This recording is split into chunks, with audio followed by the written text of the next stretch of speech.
we have our second speaker, who is Professor Robert Mahony from the Australian National University. And I have only a very short bio, very short fact. So Robert, maybe you can add more if you want. So notably, Professor Mahony is a fellow of the IEEE. And his research interests are in nonlinear system theory with application in robotics and robotic vision.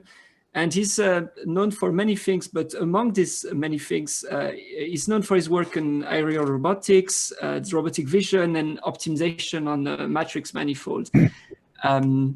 Professor Mahony, we are really looking forward to your talk. And I think you're going to talk about event-based systems. Is that correct, right? Correct. Can you hear me? Perfectly. Thank you very much. Perfectly good. And you can see my slides. So and we can perfectly see your slides. Excellent. Good, good. No, that's good. All right. So, yeah, change things around a little bit. So I want to talk about event cameras and some of the things that, some of the processing that goes into it, and particularly this format of the stereo hybrid event frame format.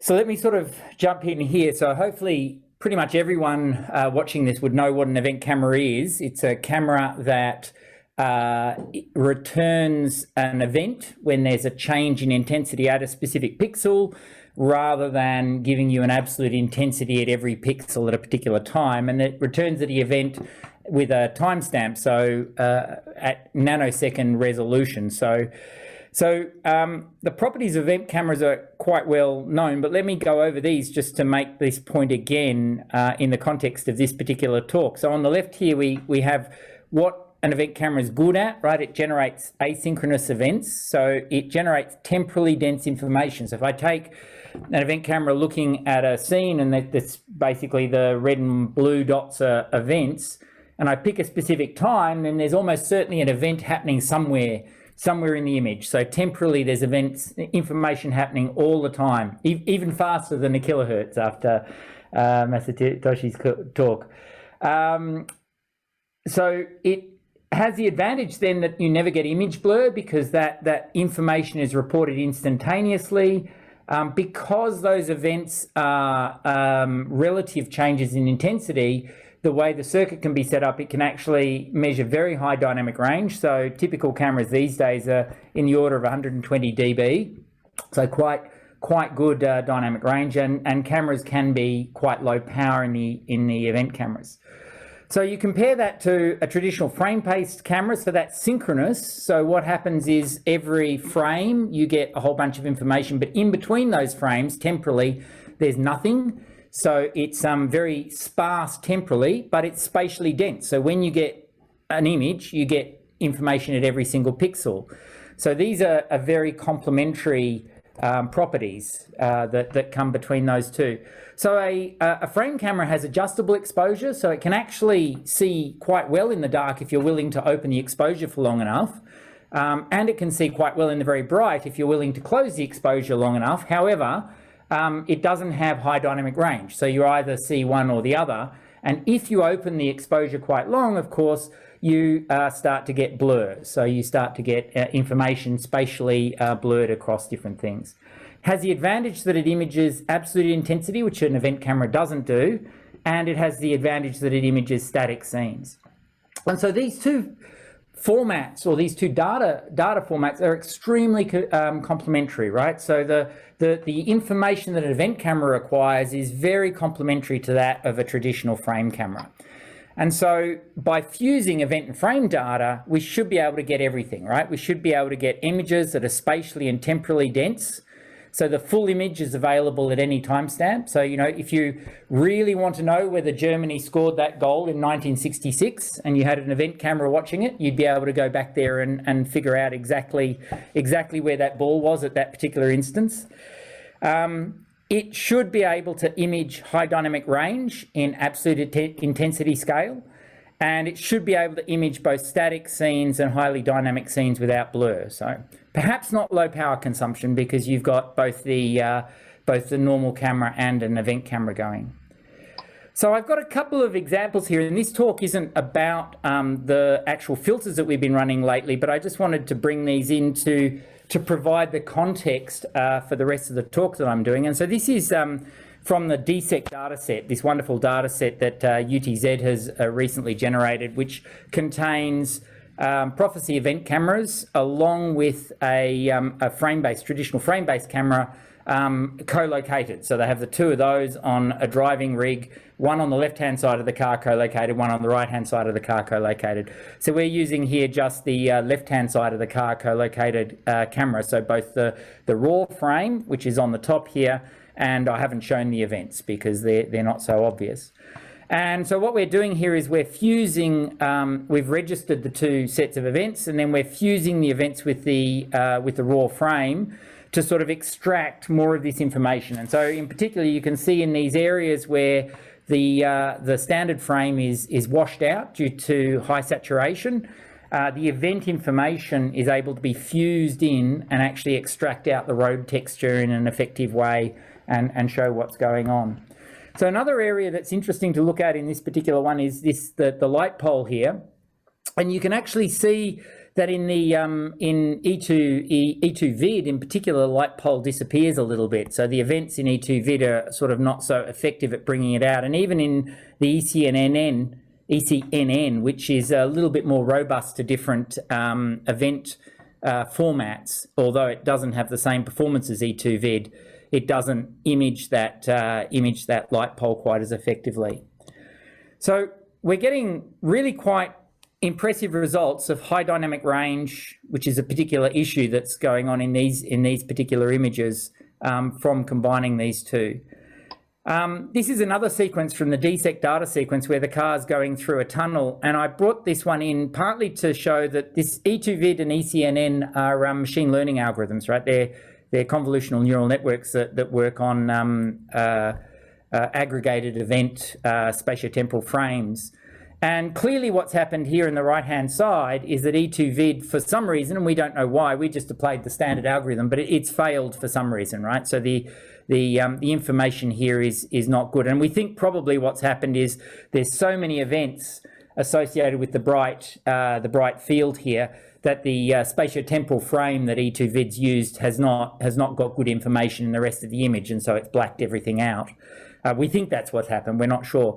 But it shows one of the issues with machine learning algorithms in any algorithm where you put it, where it can at certain times have these major failure modes.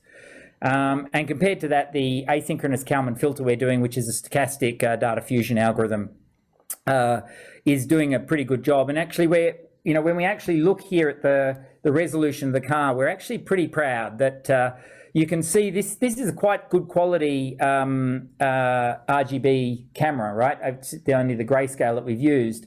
But that's quite a good camera, and it's just unable to deal with the high dynamic range of the background here and the darkness inside at a reasonable exposure.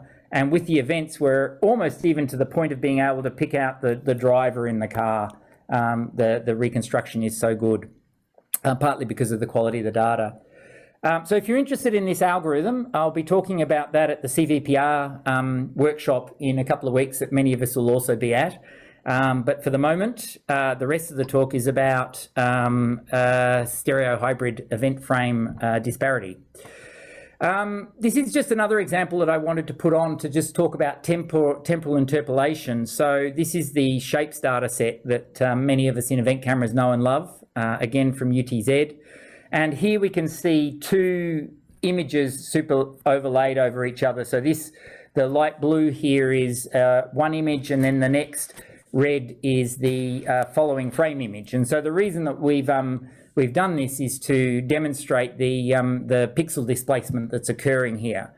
And so what we're doing is we're interpolating an image in between those two by using the events. So we're effectively directly integrating forward the information from one image into an interframe information. And if you do the asynchronous Kalman filter, again, you can acquire that information and you get quite good looking results. We put in here the double integral, the event-based double integral that was also developed here at ANU, just to show that effectively it's doing direct integration. It's the de-blurring algorithm combined with the direct integration, and it doesn't get as good a performance as a proper stochastic data fusion algorithm. So these results aren't quite as good as the DSEC results. DSEC doesn't have the fast motion in it, so I wasn't able to use those. And I'll talk a little bit about why that is in a moment. So hopefully I've made the argument that fusing events and frames is a really good thing to do. And I think there's an industry acceptance of this, and I know that there's a lot of projects within the industry towards building these hybrid event cameras. And sort of the early hybrid event camera that the research community at least has been using was based on this technology developed by the Innovation Corporation or a company and their Davis cameras. So these particular sequence of cameras that they've developed, and they really are fabulous cameras, and they've been wonderful for the industry. And again, I'm not a chip expert, but I've put the schematic of the early, I think it was a Davis 240 camera there, and you have a part of the schematic, the APS, which does the actual main image readout, and a part of the camera here, the DVS, which does events. And so that circuit is then integrated into every single pixel, which you can see a high res of that particular pixel, and then those readouts come out. And so we call this a monocular hybrid. So it's hybrid because it generates both events and frames, and it's a monocular camera because it uses a single lens and a single CCD array, call it a CCD array, to image, so that the events and the frames are inherently registered. You don't have to solve the disparity problem that I'm going to talk about for the rest of the talk. So why is it that this isn't the answer to all our problems?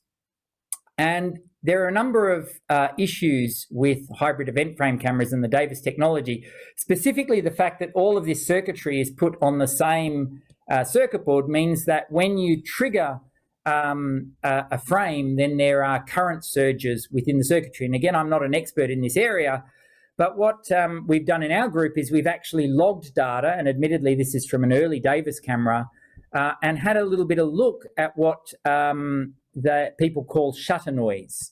So this is a known problem in a Davis camera, but one that perhaps people haven't actually looked at carefully. So what I've done here, I've got two graphics that really show the shutter noise. So if you look firstly at this graphic up here in the middle of the scene, what you've got is a single row, so a single column 200 of the camera, and then I've plotted out the rows against time. So against the time is what's going on the bottom, and every time an event fires, I plot a little blue dot into the appropriate row column there.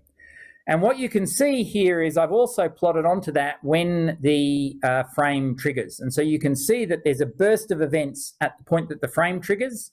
If you look carefully, you can see that there's a little gap where nothing happens immediately afterwards, while all of the capacitors in the comparators of the event circuits reset. And then there's a period of time after that when all of the data is garbage, right? So basically there's a sort of a fringe here that you can see, which doesn't look very sensible, okay? And the question is, you know, how bad is that? So visually, just looking at that doesn't look too bad, but I've plotted it over here on the left where I've plotted it by event. So what I'm doing here is not time, but I'm simply plotting all of the events in the order that they're logged. So just event 1, event 2, event 3, and then I'm plotting the information that comes out of that data. And what you can see is that there's a lot of bad events, right? So every single event in here is associated with the shutter noise. And so there's a lot of events, you know, on that period of time, during that period of time, there's probably about 15% of all of the events acquired are associated with shutter noise and not with the main system. That's particularly bad for the work I'm doing. So when I said that there was some problems with this particular issue, and we're still getting, if you look carefully, they're still getting quite a bit of noise in the actual data fusion that we're doing, It's because all of this data is bad, okay? It's actually outliers in a stochastic sense. So we're using Gaussian filter technology to build these data fusion algorithms. And when you get that many bad outliers, it significantly degrades the result. Compared to that, the earlier data that I was showing you here is using a separate prophecy camera from the FLIR camera, and consequently, you're not getting the shutter noise and the quality of the event data is higher. And so as the quality of the event data gets higher, these data fusion algorithms that I've been working on start to come into their own. So we're interested in stereo hybrid event frame, and we went in this direction because we don't build cameras, we don't build camera chips, so we can't be clever and build a monocular hybrid event frame camera that doesn't have this problem. I believe there are some companies around the world that are looking at back illuminated technologies that might get over these issues. But I know that the existing technology, the technology that Davis is based on, and the original prophecy has these problems if you run them in the hybrid mode. So the idea we had is to study the question from a stereo point of view, and then this brought up a couple of really interesting points. So firstly, if you look at modern phones are sort of going in this direction where they're putting multiple cameras on the back of the phone. So the idea that they might want to put an event camera as one of their cameras and give them this extra modality when they're obviously solving all of these registration problems anyway is not an unreasonable idea. So we think that it's exciting from the point of view of a major consumer product that would be interested in this technology. And then the other thing is that although the registration problem is a challenge, it's also an opportunity because it allows you to do a little bit in terms of structure. So we think the stereo hybrid event frame sensor, the CHEF sensor as we call it, is an interesting sensor modality, and so we're going to talk about it. So it's essentially an event camera, a frame camera mounted side by side. We're going to assume that we know the extrinsic and intrinsic parameters of the configuration to a high degree of accuracy, and we're going to assume that we've synchronized the image capture, and in particular that we know all the exposure times and information about the RGB camera synchronized with the event camera. So the challenge now is to fuse event and frame data from a CHEF sensor. We need to register the data. So in particular, events are spatially sparse but temporally dense, whereas images are spatially dense and temporally sparse. So the disparity problem, the registration problem that we run into is not a traditional registration problem. So we call it the asynchronous-synchronous stereo event frame disparity problem. And the idea is that you need to using the image frame pixels as a reference grid, each event needs to be registered to a pixel in the image associated with its inferred disparity that would be present, okay, should there be frame data at that particular time, understanding that there may not be frame data available. So I've got a couple of graphics here that Ziwei very kindly did for me today. So you imagine that you have a stereo camera. The left-hand camera is a frame-based camera, and the right-hand camera is an event camera. And this is drawn from the event data, at least, is drawn from the shapes data with the Davis 250C. So what we want to do is for each pixel in here, we want to register that pixel when it occurs at a frame, and then put that into a combined spatiotemporal block of data, which includes both the frame data and the event data. But we also want to be able to take an event which occurs in an interframe period and register it equally into the space, but occurring at a point that doesn't correspond to any frame data. So we need to somehow interpolate frame data and co-locate the event data with respect to that. And I think it's quite an interesting problem in general, especially if you get very fast-moving objects that the event data can pick up and the frame data might be blurring, but you're interested in finding information about disparity within that frame. So I think actually just formulating the problem in itself is an interesting problem. So that's the goal. So as far as we know, this is not a problem that's been well studied. We don't know really of anybody who's formulated that in the same way. Feel free to write us an email afterwards. So we thought the first stage was to get a decent data set that we could work with. So we mounted our chef camera on a UR5 robot that we have in our laboratory, and we did accurate calibration of all of the extrinsic and intrinsic parameters of all of the cameras and the system. And then we set up 3 physical environments, a simple boxes, a complex boxes, and a picnic environment where the UR5 is quite close to all of these environments. So the disparity that we're going to be expecting for the baseline that we have on those cameras is in the order of 0. Well, 1 or 2 pixels is about the least disparity we get from the background. And when we're quite close to the objects, we're likely to get something up towards 50 pixels of disparity. So then what we did was we used the UR5 to move it to a whole sequence of positions. So you can see all of the reconstructed camera positions here, where we know the pose accurately of each one of those camera poses.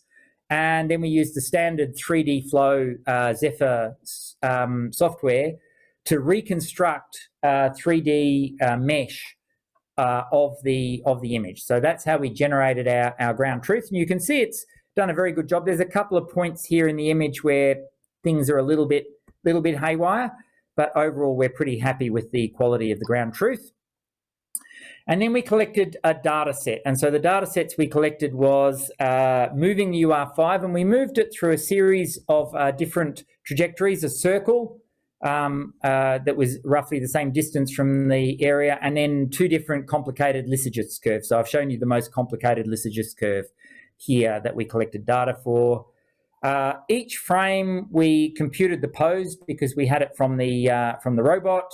We used ray tracing to convert the mesh into a 2D ground truth, and then we computed disparity from the stereo extrinsics. So we get disparity ground truth from that. So this is, to our knowledge, a fairly open problem. So what I'm presenting now is what we would call a first cut algorithm for stereo event frame disparity. It's not a particularly deep algorithm, so I can go over it very, very quickly. We only compute synchronous disparity, so we actually at the moment just consider the case where we compare at image frame time. So I still think there's a very interesting open problem to expand that into asynchronous in the interframe periods. And we also only compute disparity where the events provide information, right? So event data is spatially sparse, and so we also constrain ourselves to those points where there's event information. So you can see the limitations of the 2 sensors coming into play here to place constraints on what we're doing. So the general problem, I think, is really interesting. This is just a first hack at what we're doing. Apart from this, we do reasonably well, as I'll show you. So the idea for the algorithm is very simple. We just take the raw image on the top row here, and we do a binary edge map of the raw image.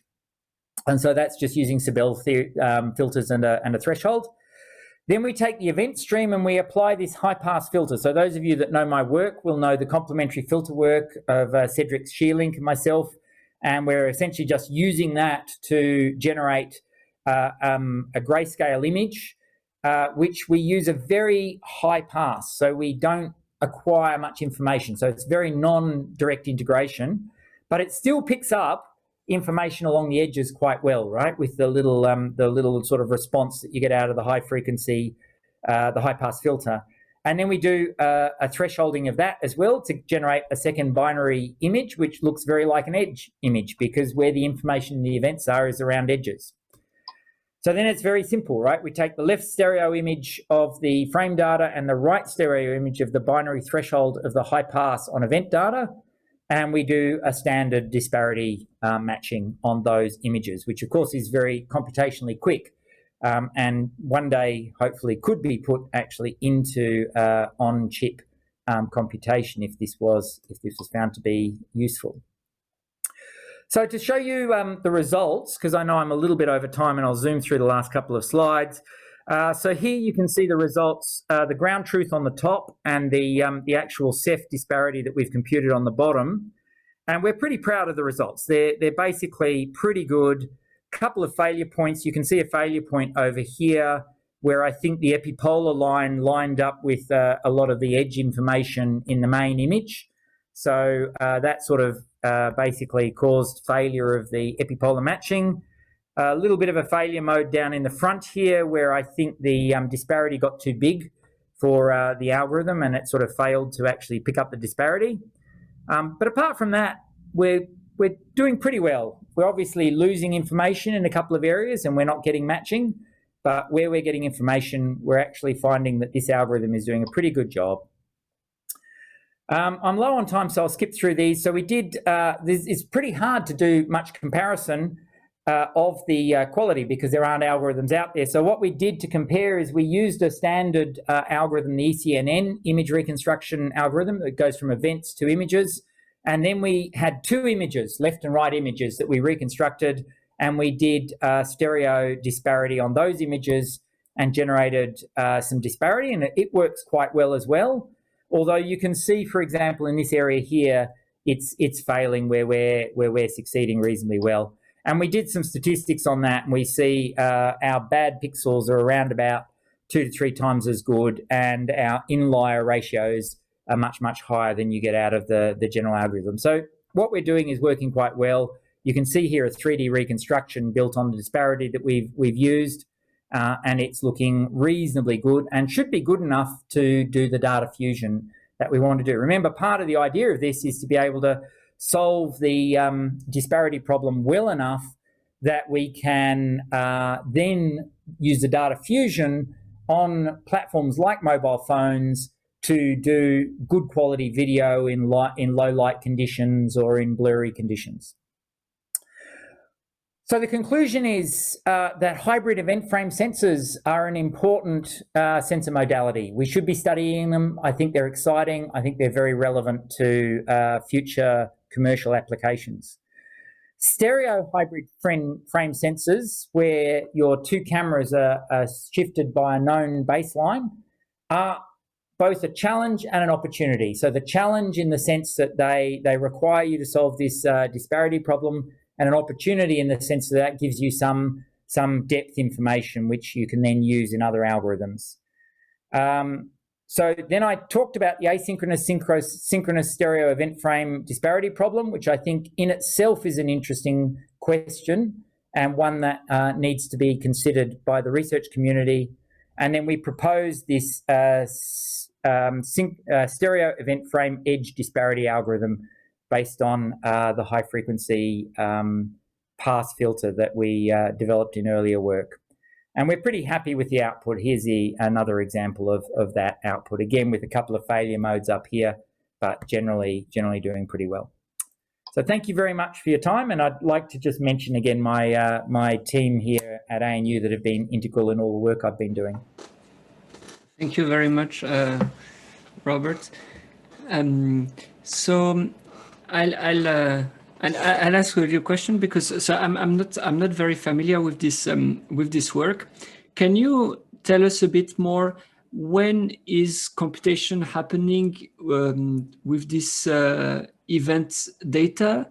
So I'm not so sure I understood. Is the event computation asynchronous?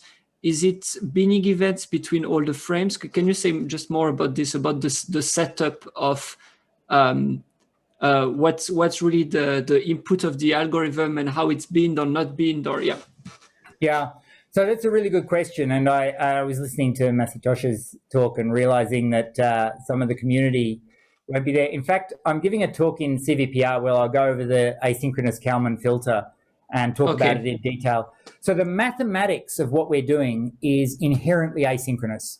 So what we're looking at doing is building algorithms that asynchronously, at least at the event field, every event that comes in updates an internal state of the algorithm.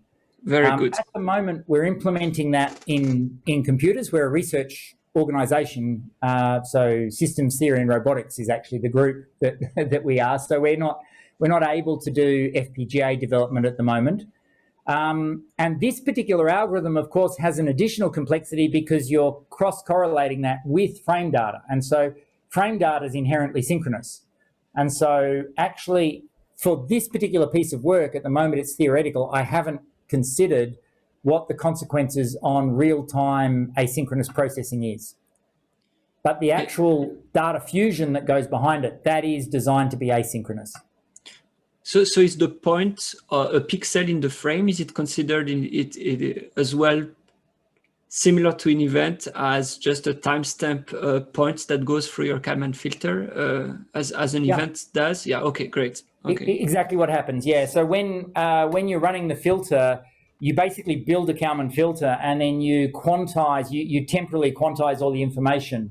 So every time an event arrives, it's like a little packet of information that pumps an impulse into the Kalman filter, and when the actual main data arrives, it's like a little impulse, the camera data, the frame data, that pumps sort of a reference back into the system. Oh, great. If that makes sense. Yeah. Okay, yeah, that makes sense to me. Then I think it really depends on how familiar people are with this. But thank you very much for expliciting this. Sorry, I should have given a bit of a blurb on the AKF. There's an interesting question here. I have two more questions.